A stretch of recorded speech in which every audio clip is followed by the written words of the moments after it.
Let's cross now to Emma James on the other side of our studio, who's here with MediaWatch. Good evening to you. Hi there. You've been looking at the backlash to the diplomatic gesture by France to award Saudi Arabia's Crown Prince France's highest honour, the Légion d'honneur. I can't begin to ask why, but I know that many people are extremely unhappy at this. Yes, it really has caused a lot of concern, a lot of disgust, really, not to put too fine a point on it. If we take a look at your Middle East, they're reporting on this one too. They say that France has awarded the top honour to the Saudi Crown Prince, Mohammed bin Nayef. They put it discreetly. Some people are choosing to use the term secretly rather than discreetly. He was recognised for his efforts for combating terrorism and extremism. That's according to France. An aide for the French President, François Hollande, said it's a common protocol practice. But if we take a look at Sputnik's news site, they put it slightly more pointedly, honour for sale, they say.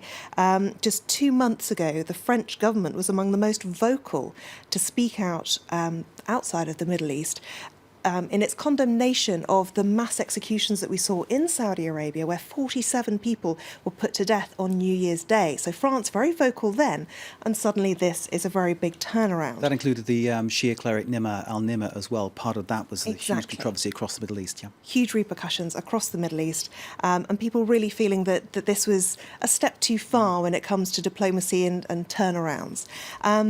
Le Figaro is talking about the fact that Jean-Marc Ayrault, the newly anointed foreign minister here in France, was on national radio this morning to defend the government's position on this one. He said that basically it's a diplomatic tradition. Sometimes these traditions shock, but that's how it is. As Le Figaro points out, though, this has even drawn criticism from the National Front.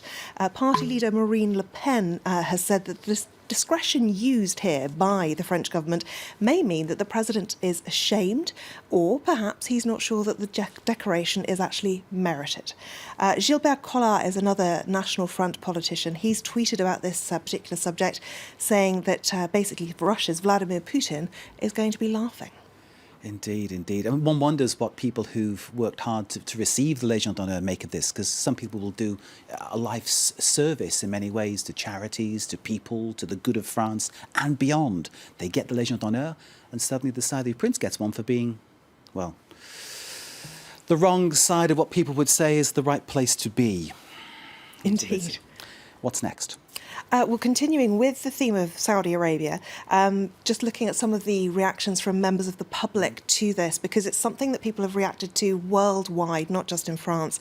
We start off in France, though. This particular gentleman pointing to the fact that there have been 70 executions already this year, the majority of them decapitations. And what he says is, have you no shame, to the Élysée Palace. He's tweeted that directly to them.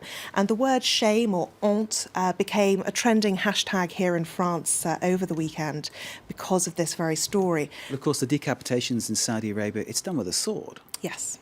Which gives you the real image of what happened. It's gruesome, isn't Absolutely. This Twitter user says, distressed that François Hollande has given the Légion d'honneur to a Saudi for his legions of horrors, as she puts it. This Twitter user pointing to the fact that Raif Badawi, a Saudi blogger, was sentenced to 1,000 lashes and 10 years in jail just for writing his blog, which clearly didn't sit well with those in power. When you stack all that up and see that this prince has been awarded the Légion d'honneur, it makes France look pretty shoddy, doesn't it? Absolutely. And just one last word on this. The French cartoonist Hervé Baudry has created this image, ça fait tache, which means it stains, and you've got the Saudi prince between a bloodied sword and a bloodied whip.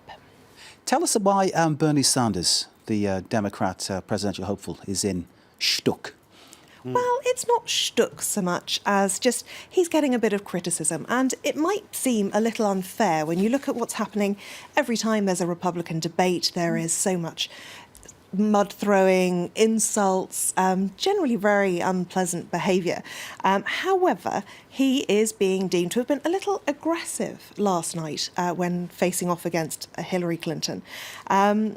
And what USA Today says is, no more Mr. Nice Bernie. Excuse me, I'm talking, Sanders told Clinton when she interjected. Now, that doesn't sound terribly rude, But it was kind of all in the tone. It was pretty harsh. And a lot of people think that this was really pretty inappropriate for Bernie Sanders. He's supposed to be very liberal and very friendly, and he's seen as very avuncular.